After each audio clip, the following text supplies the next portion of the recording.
Good evening, folks, and welcome to the 30-minute football showdown. Joining us today, we have Banana. Good evening, Banana. Good evening. And we also have Greg joining us today. They will be going... Oh, good evening, Greg. Good evening. They will be going head-to-head today in some of the most recent footballing topics.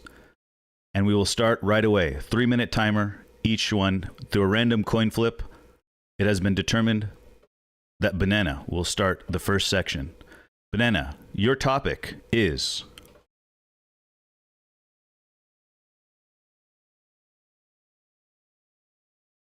Will Mbappe win the Ballon d'Or in the 2025 season, and how many goals and assists will he get in that period? I'm going to state it off first. He should. He has really plateaued as I think just a footballing player.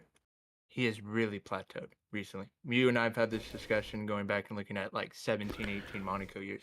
Or even before that, 16, 17 Monaco. Guy was different. I mean, you could talk about breakout season, this and that. But that has to be one thing. This guy has plateaued in general as a footballer. As a left winger, no. Stayed the same.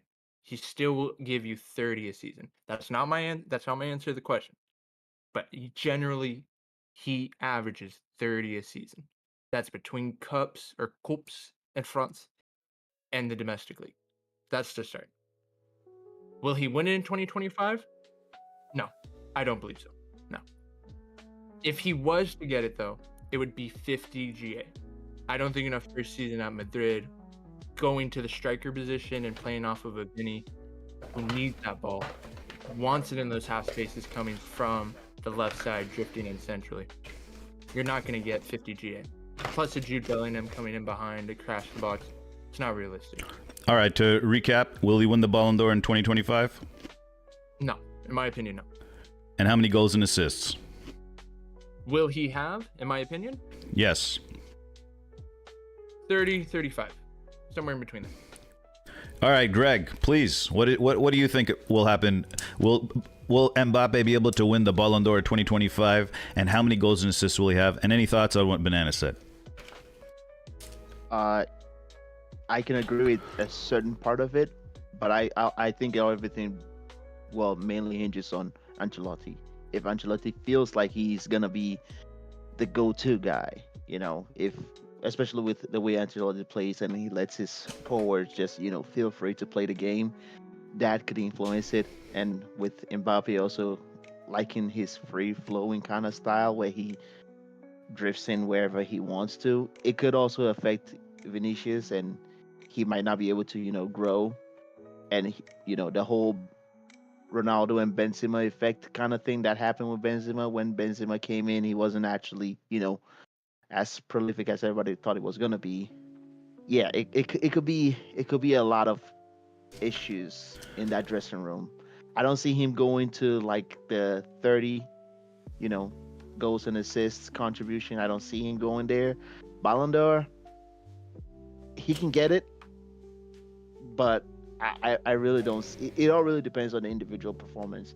I can see him getting the Ballon d'Or, but I don't actually see it just yet. Maybe the next season. Okay. All right. I think a bigger point too is Yeah, go ahead. there's so much coming in, attacking wise. If it was Mbappe on a free, and then the midfield actually was getting redone this season, like this summer, and then maybe we were looking at center backs, but they're looking at center backs now. All right, and that is the end of the round. Thank you for your points. Moving on to the next one, Yoro. Lenny motherfucking Yoro. I am partial to this guy as he is a Manchester United player. What are your expectations for Lenny for the upcoming season, and will he be a starter for game week 1 for Manchester United? Greg, the floor is yours.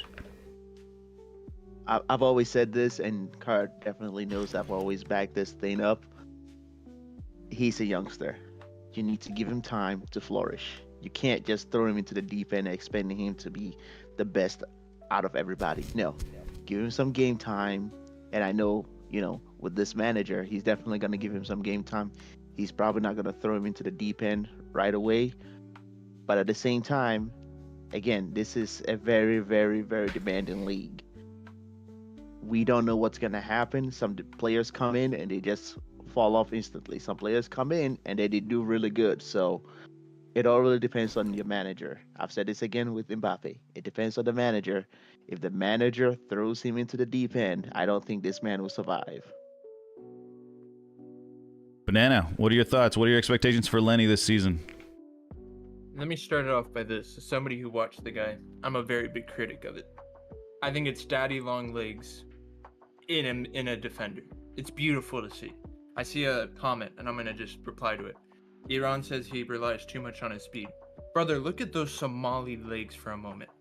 Those are legs. That's not speed. You can talk about recovery, speed, all that in a third. That's great. The one thing he lacks is positioning. But I'll tell you this, Cart, and that's just for you guys to know. I personally believe, watching Leo week in, week out last year, he was the third best center back on a team that didn't win the Conference League, got bounced out to Villa. He got spun a couple times by Wally throughout that tie. You can go check Twitter if you need to, or I can get the clips for you. He has some weaknesses. Definitely positioning. He relies on those legs. But to be simple and short with you, he's going to play. For 60 million euros, he better. That's what the club's betting on. And what I've seen today tells me no reason he doesn't come to the U.S. in about a week and kills it against us. I'm talking kills it. Be fun. Greg, anything to add to that? Yeah, everything that Banana said is fine and dandy, but I'm still gonna edge people to not put too much expectation on him. We don't want a scenario where we're expecting more of him and then he shows up and then he's just meh. You don't want that. You want the guy to feel comfortable. Yes, I know preseason comes with a whole bunch of trials and little, fun times and all that stuff, but you need to remember it's still a kid. But I will tell you this too. Real Madrid were interested and they took the piss on the transfer fee. That's the only reason they lost out. There is a fat talent in there. There is a world-class talent that they scoped all over the world for, and United said, you know what? We're going to put the money for it. Thank you for your answers. Thank you for your answers. I would like to add, what if he's like a Joel Matip body type, kind of, right? A little bit? Yep. All right, next topic. Next topic is... What the hell is the next topic? The next topic is Ricardo Calafiori. Ricardo Calafiori has just signed for the Gunners. What are your expectations? Do you think he will be in the Premier League Team of the Season within 3 years? Greg, you are first up on this. Go ahead. What do you think? Actually, yeah, I can see him doing that. In 3 years or in 1 year, I can definitely see him making it in 1 year if he keeps up with his play style and being able to focus in the league. I'm more worried about the other positions for Arsenal than their defensive talents. It seems like defensively they have it together, and him coming in there might solidify it. So he might be able to feel more comfortable, be able to reach out, do a little bit more. So yeah, he could definitely make it in 3 years. Yeah, more than likely 1 or 2 appearances in the the season. All right, Banana, a minute. More so, I'm curious, where is he going to be in 3 years? More so positionally within our squad. I hope this is not I'm looking for a unicorn, and more so Arteta's going, Magalhaes is not going to cut it in 2 years. Yeah. Even this year, I don't think he cuts it. But I don't think starting this season off in August, in about a month, you can't tell the best center back duo of the last Premier League season. The only reason David Raya, a bench warmer for España, got a Golden Glove in the Prem. That's the only reason. I'll tell you that. That's the only reason. So he will start out at left back. If he transitions to a center back on that left, still no. Because one guy plays at Zeno's club. Josko Gavordio is a 10 times better talent. His floor is limitless. This guy's ceiling is kind of hit it right here, I feel like. The playing between a left back and going out in a 3-back system and playing a left center back position perfectly as well. That's kind of what his progression has become. So like a Bastoni kind of player? I don't expect it to ever be where he is in a back four the best left center back in the world. I just think he is a unicorn signing that will end up eventually replacing Magalesh. Okay. Alrighty. Fair enough. What are your thoughts on him being in the Premier League Team of the Year within 3 years? As a left back, why not? But as a All center right. back, No, I just need. So the answer is yes. yeah. Okay, Greg, do you see him in the Team of the Year within 3 years? Yes, I do. I've already All given right. that answer. Remember, we have to stick to the answer, stick around the answer. Okay, here we go. Next topic. You guys are doing very good, by the way. This is probably the most competitive show we've ever had so far. So this is a very, very impressive showing. All right, here we go. The next topic. What kind of future do you see for the new Brazilian sensation, Savinho, who has signed for Manchester City from Girona? He is the only signing so far for Manchester City. Will he bet into the Pep system? How do you see his future panning out, and how do you see his future at Manchester City panning out? Banana, you have the floor. We can't talk about his past, right? Nothing about his past can come into this. I think How do he's you a see- beautiful player. How do you I think see he's a his beautiful- future? I don't know what his future is going to be. This is one of the worst signings I've seen in a long time. From just the way it happened, the facilitation of it. I don't think he fits what they need even. I mean, he played essentially... He didn't even play an inside forward in a 4-5-1. He played as a wingback of that 5-back, of the 5-man line. Essentially, he was the furthest left in a 4-5-1. It's a weird signing to me. And he doesn't have the qualities in him. He doesn't have the footballing IQ to adapt Grealish's game. This is a really bad signing, in my opinion. I can't really talk. I'm not sure if I can talk about his past, but I'm just going to say this. It was an awful transfer for Troyes in France, who just got relegated 2 years in a row thanks to the City Group. You can say, oh la la, they got 33 million that they could never facilitate on their own. But they also lost 2 years and two leagues because of the City Group. All right, Greg, what are your thoughts on Savinho? How is he going to develop as a player? How is he going to fit in? What kind of future do you see for him at City? So I do see a lot that could potentially happen over here.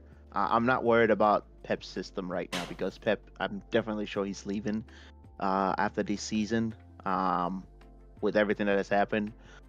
My reality is this. If this guy, he can play in different positions. He might not be the best, but he could be the player that is going to lead the next squad. I don't know if that makes sense. He could be that player who can be like, hey, I was here when Pep was here. We saw how things were. We saw how everything was going, and we need to keep that going. You know, he can play in different positions. He might not be the best player out there, but he could bring that mentality of, hey, this is what was here. You know, KDB is going to leave pretty soon. All these players are going to leave pretty soon. Some of them will not be there after Pep leaves. Like, when Pep leaves, most of them will probably be already gone. So more than likely, somebody like him would have that, you know, background of, hey, at least I played under Pep. This is how we used to do it. We need to bring that fire. And I see him as the guy who's leading that charge, potentially. Well, you don't even know his rightful position. His best position? He was the best Brazilian left winger I saw the whole Copa. And that includes a list of Rodrigo. That includes a winger in... He was better than Vinny that whole tournament. 100%.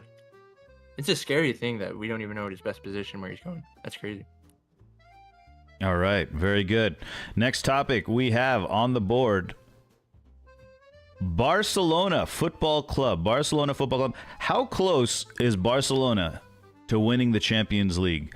Banana, you have the floor. I just like to say this. Barca and bad transfers go together like Beauty and the Beast. I just got to say that. Dani Olmo's probably got to be the worst signing I will see. And that includes Philip Coutinho coming into the club, Griezmann shitting the bed for a couple years, and Ousmane Dembele at that club. All for over 100 million euros. I don't know.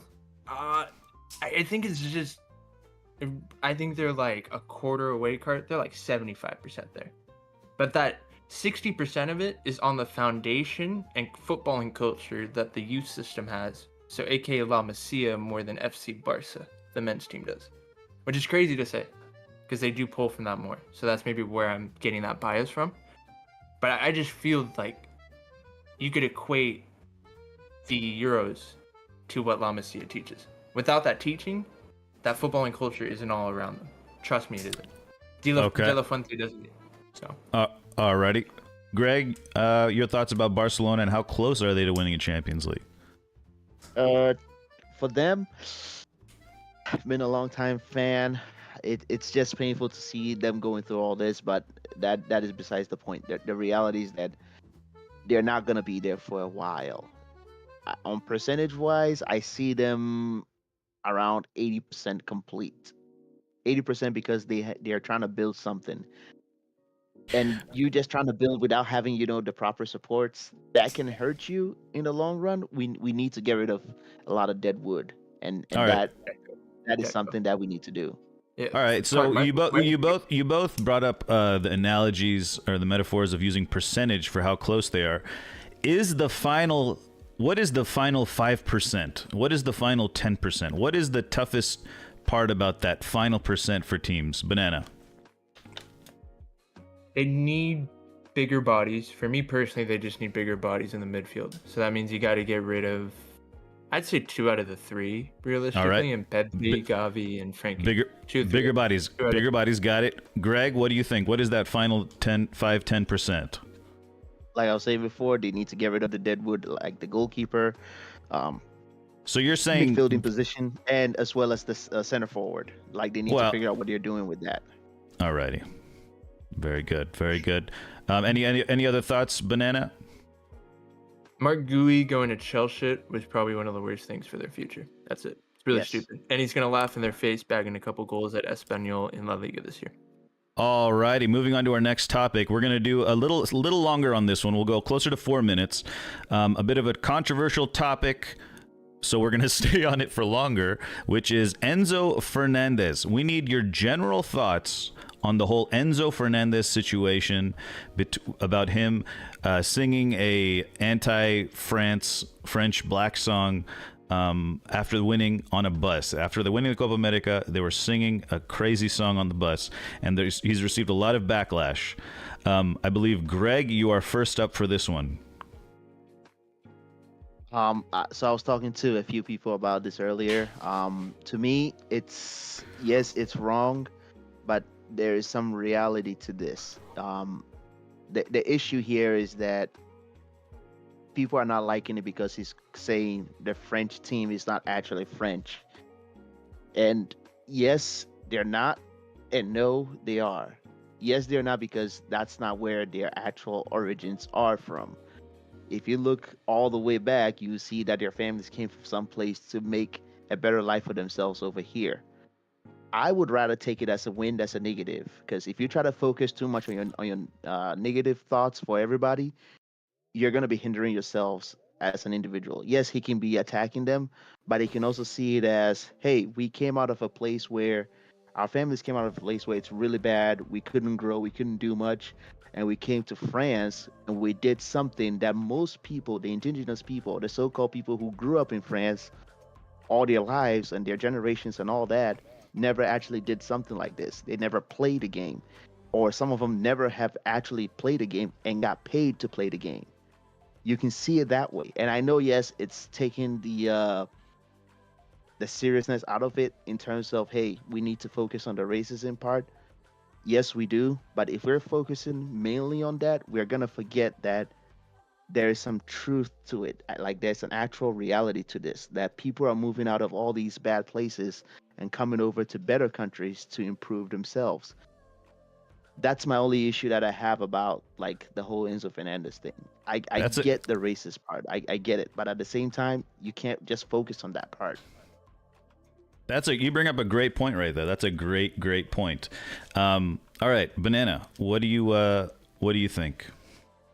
First of all, I'd like to give some sympathy and actual sincere apologies to anybody who was offended by the clips they saw and any actions on that bus. Wesley Fofana might be going through, and this isn't even joking, might be going through an existential crisis about his life.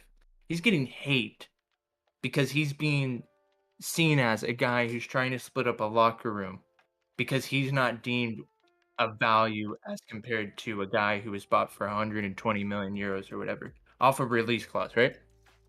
That's one thing. So that's some sincere stuff that I just can't understand why people would gaslight.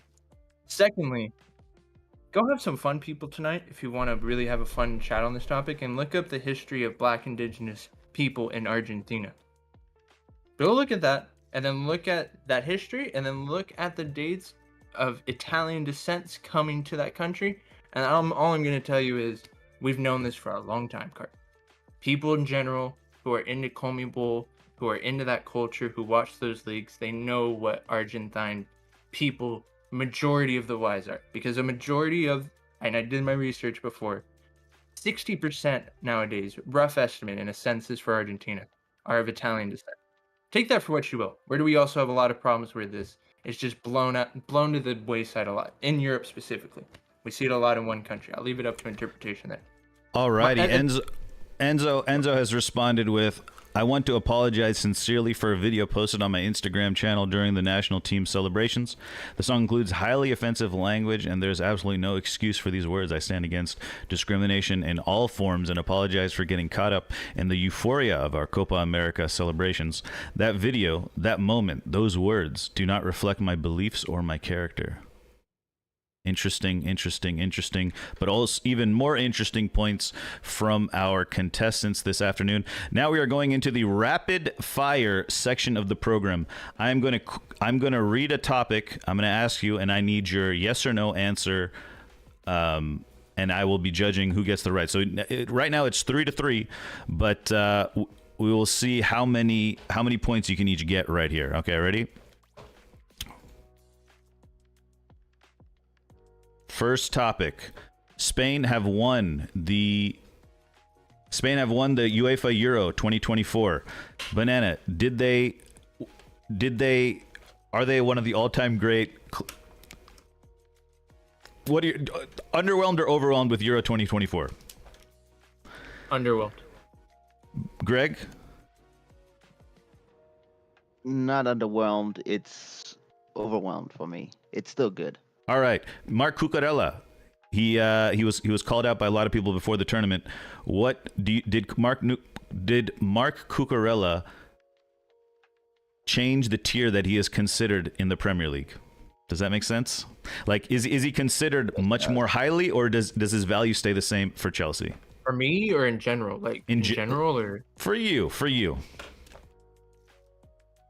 No, it stayed the same because I've seen him in Greg. Higher. Quick fire, guys! Quick fire! Yes, higher. Fire! I said higher. Higher. All right. All right. Gareth Southgate has decided he's leaving the role. Is it the right decision? 100%. Yes. Not a winner. Yes and yes. All right. You both cancel each other out there. Dani Olmo was not, or Rodri was awarded best player of the tournament. Do you think without Dani Olmo, could Spain have won the Euros? No. Greg? Yes, they could have. Yes. It's a point for Greg. Argentina have won the Copa America 2024. What are your is Copa America more difficult or less difficult than the Euro? Banana. Or no, Greg, you go first this time. No, they're the same. Banana. It's less difficult. Point for Banana. Next up, we have Lamine Yamal. Plus or minus 5 Ballon d'Ors in his career. Greg. -5. Less than 5? Okay. Banana? I'll take the over. Why not? That point goes to Banana. This is a generational talent. Lionel Messi, has he played his final international tournament for Argentina? Banana. No. Yes. Greg. Yes. That's another point for Banana. That's another point. He's in the lead by 1 right now in the rapid fire round. What else do we have? Goal line technology. Is or not goal line technology, offside technology, the time of the kick being taken on the offside decision, does that time need to come into contention? Banana. You have to repeat that. You lost me. I hate Does that. Sorry. when the ball is kicked, does that need to be revised in the new offside rule with the new offside rule? No. Greg. No. You're both wrong. It does. All right. Guys, how much time do we have left? No. Well, we're done. Guys, we are done. Banana, you had 4 in that round. Greg, you had 3. So that's double points for Banana. But, oh, no. That's 4 points for Banana, 3 points for Greg. Let me add those in. The next round is double points. Sorry. So 3 points for Greg. Guys, production team is there's basically one guy back there in production and he's doing everything, so please give grace, give some grace. Okay, next up we have the trivia for the evening. Guys, this trivia is basically you guys will both get a shot at guessing who it is. If you guess it right, you will get double points. Okay, if you guess it right, you will get double points. But we will do it the same. One person starts, and then we snake. Snake counts. Do you guys know what I mean? Snaking? Ready? All right. This player played for Southampton from 2006 to 2007. Greg, since you are lower on points, you get the first guess. Rodwell? No, not Rodwell. That is incorrect. Banana. Southampton, 2006, 2007. Oy. You can also pass if you don't know.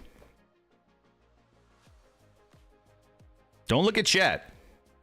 I'm not looking at chat. I'm just. All right, just making sure. I need an answer.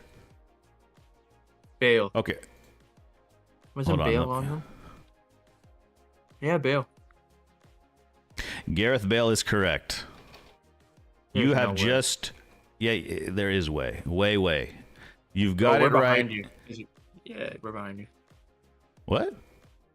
We're behind you on Twitch. Like you said, you were right, and you hadn't typed it in yet. That's why. Oh.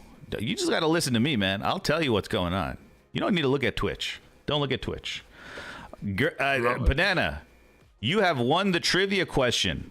For double the points, that's 2 points. That means there is no way. There was a chance for Greg to make a comeback there, but he has not. You have the floor for a minute and a half. Greg, thank you for joining us. Please don't leave the Discord. The floor is yours, Banana. What's up, chat? Extreme. I know we don't agree on a lot, but I saw you. FTW. I just want you guys to know this. Arsenal's gonna be piss poor in attack. It's gonna be awful. But we have turned into the Atletico Madrid down under in London. Well, actually, down up in London. Sorry, down up in London. Be ready for it. Cart's gonna be here sucking off his Lenny Yoro while they're developing him. Oh, look at this 18-year-old. Look at this ball recovery. Oh, look at this. He got 60%. Yeah, dual percentage today. Don't worry about that. The best defense, you know where it's at. It's on the screen right here. The cannon's on the screen. Get ready for it. We've changed badge too. None of this bullshit bottling. We've changed the badge for a reason. The cannon's here to stay. All I gotta say is this. Extreme, if your club cannot get any transfers besides Savinho done because you fucked over one of your Citigroup clubs, to hell with Citigroup for that reason. Troyes will always have a place in my heart from now on because they are a dead club. Remember that. But if you don't get any transfers done, you got him in Cart's team, United, and you got me already breathing down that neck. Get ready. Alrighty. Thank you, Banana, for your minutes. Guys, that is the end of the show. Thank you for joining us. I hope you all have a wonderful night with your loved ones. Good night, and we'll see you next time.